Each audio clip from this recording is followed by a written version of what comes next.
Alhamdulillah 4 ikhwan yang di Brebes itu sudah kembali ke kita.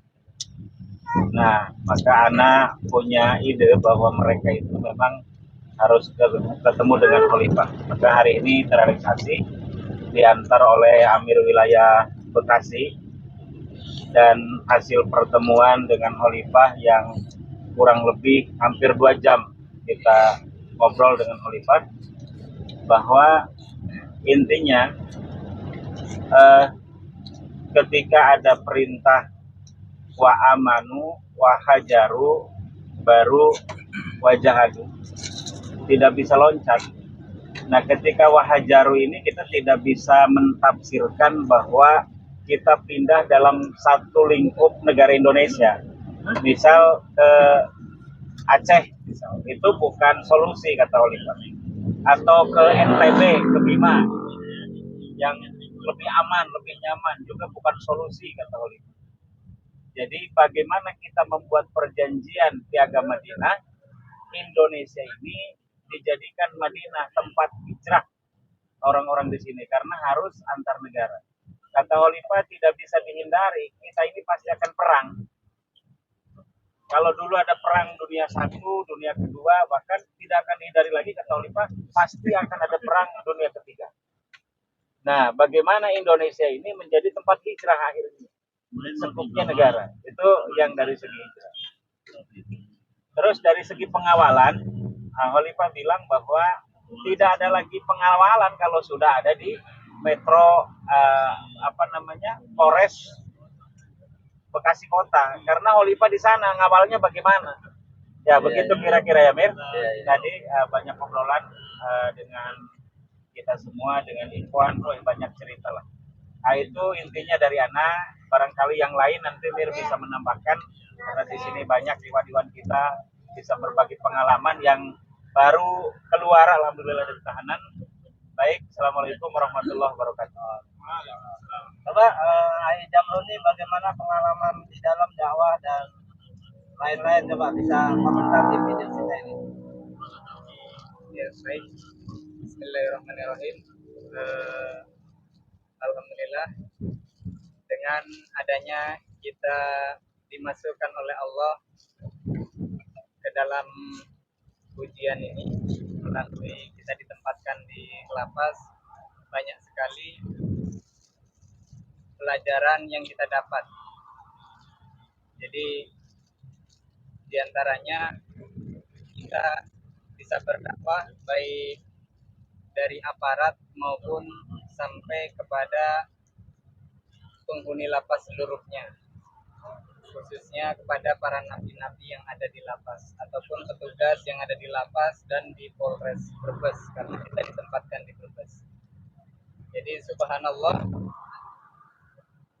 betapa mereka yang ada di dalam ini itu mereka hanya tahu Khilafatul Muslimin tadinya dari media, sehingga mereka merasa kaget ketika mendengar informasi secara langsung dari kita sebagai warga kekhalifahan atau petugas kekhalifahan.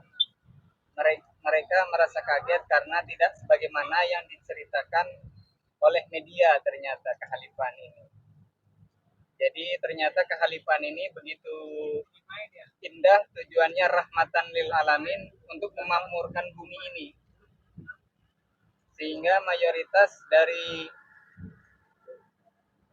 penghuni lapas maupun dari aparatur pemerintah itu sangat sepakat dengan misi rahmatan lil alamin ini.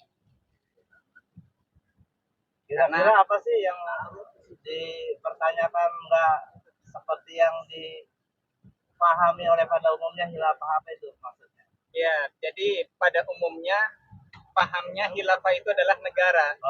Iya, pada umumnya begitu. Baik dari aparatur pemerintah maupun dari sipil.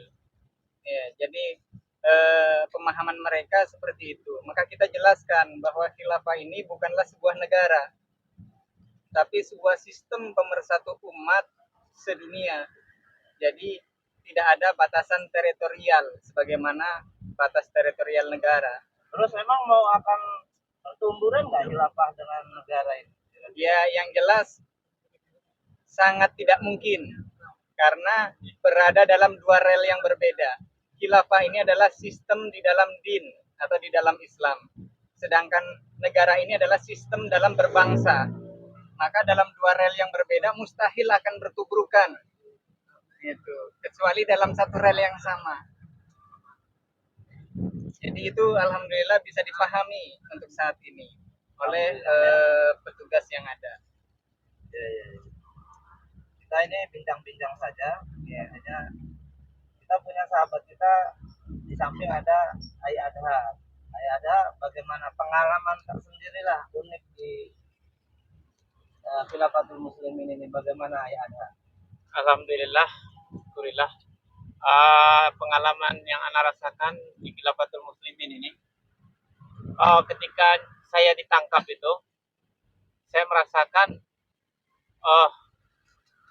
di situ bahwasan penyidik polisi itu yang prasangkanya khilafah itu adalah merebut negara, yang membuat makar terhadap negara, itu dengan adanya kita ditahan itu mereka tidak bisa membuktikan sampai di pengadilan bahwasan khilafah itu adalah negara atau khilafah itu merebut negara, itu tidak bisa dibuktikan. Dan dengan adanya penangkapan ini ada hikmah di balik penangkapan ini. Kita ambil hikmahnya.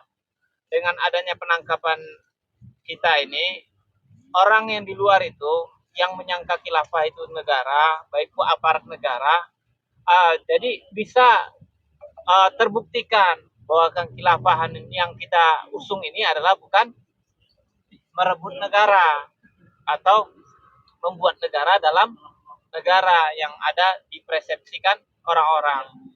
Dan alhamdulillah setelah saya keluar bertemu dengan orang-orang yang salah persepsinya dengan kita, mereka ternyata menganggap kita itu dan menerima kita itu setelah kita keluar itu baik. Yang dulunya mungkin pesimis gitu kan, nah yang menganggap kita itu ini orang-orang yang radikal atau berpahamkan teroris atau macam-macam lah ya gitu kan.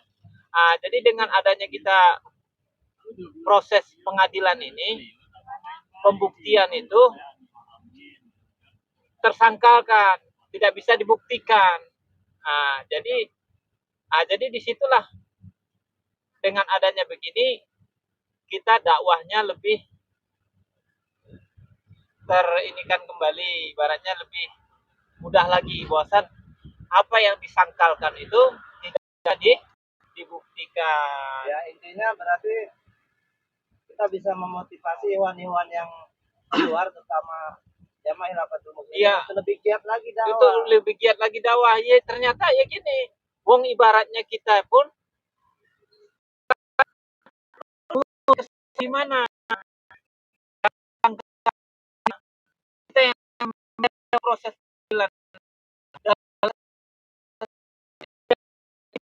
pembuktian kita itu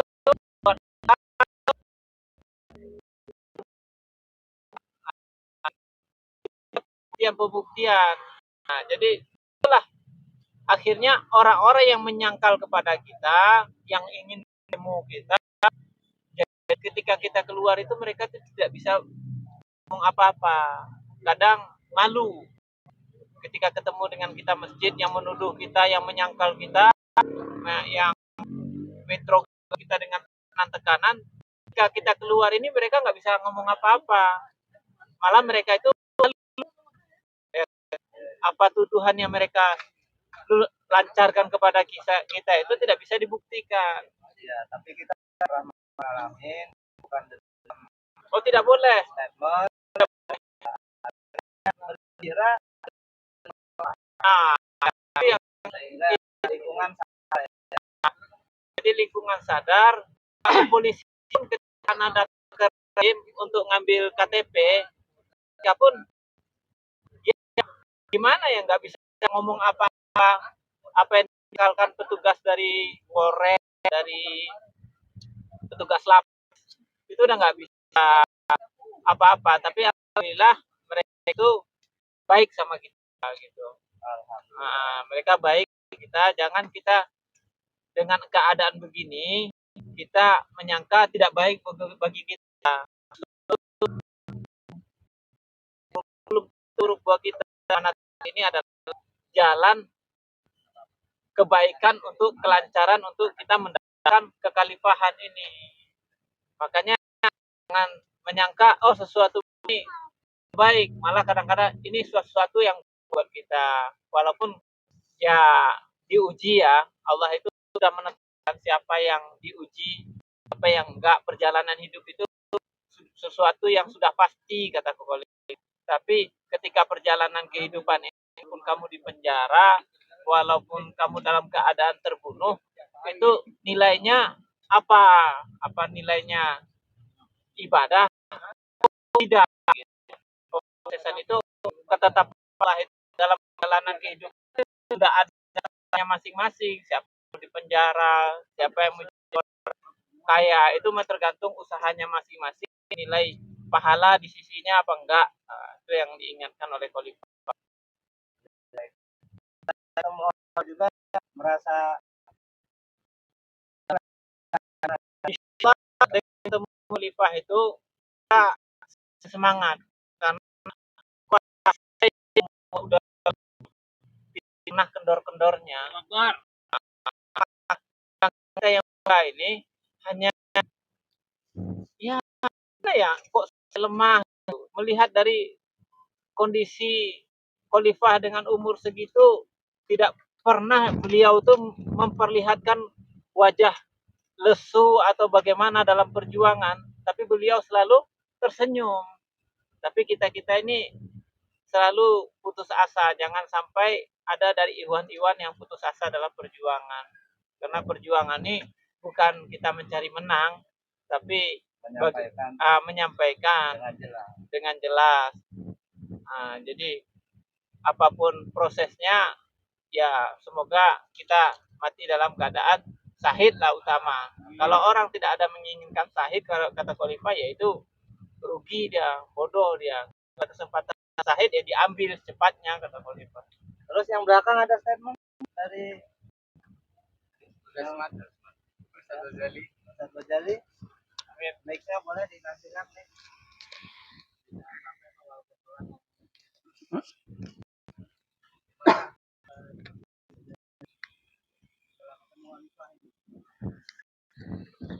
Alhamdulillah, setelah kami ketemu Khalifah, kami merasa bangga dan senang sekali karena Khalifah memberikan kesemangatan kepada kita, di mana dalam perjuangan itu kita semangat dan kita mengharapkan syahid, karena mati syahid inilah mati yang mulia. Jadi inilah yang harus dicari. Alhamdulillah kita dengan adanya pertemuan ini kita sangat sekali, yaitu semangatnya insya Allah menambah ya. Dan pengalaman kami juga, untuk saya sendiri dulu juga sudah pernah mengalami di penjara sampai ke Nusa Kambangan, dan yang kemarin kami hanya divonis 6 bulan. Ya, kalau dulu itu nyampe pengadilan negeri memvonis sampai 15 tahun, kemudian banding sampai turun, kemudian turun menjadi 9 tahun. Dan saya menjalani kurang lebih 7 tahun. 2 tahun di Brebes, yang 5 tahunnya di Nusa Kambangan. Nah, ternyata untuk perjuangan ini di khilafah ini berbeda rasanya dibanding dengan perjuangan dulu. Nah, jadi untuk ikhwan, inilah sebenarnya jalan jihad kita ada di Khilafatul Muslimin. Insya Allah inilah yang benar ya. Dan ternyata setelah kami rasakan juga kami mengikuti di harokah-harokah, ternyata inilah saya tahu ini yang sudah final sepertinya. Dan kami juga terhadap khalifah tidak ragu lagi bahwa khalifah ini benar-benar sungguh-sungguh orang yang sungguh-sungguh di jalan Allah, maka kami pun tetap akan mengikuti, menolong, kita akan mengembangkan bersama-sama. Ya. Mudah-mudahan kami sama-sama nanti dikumpulkan di surganya Allah atas dasar perjuangan kita yang dengan tulus ikhlas. Mudah-mudahan Allah pun meridhoi kita. Akhirnya saja saya dan saya ucap alhamdulillahirabbil alamin. Assalamualaikum warahmatullahi wabarakatuh. Waalaikumsalam.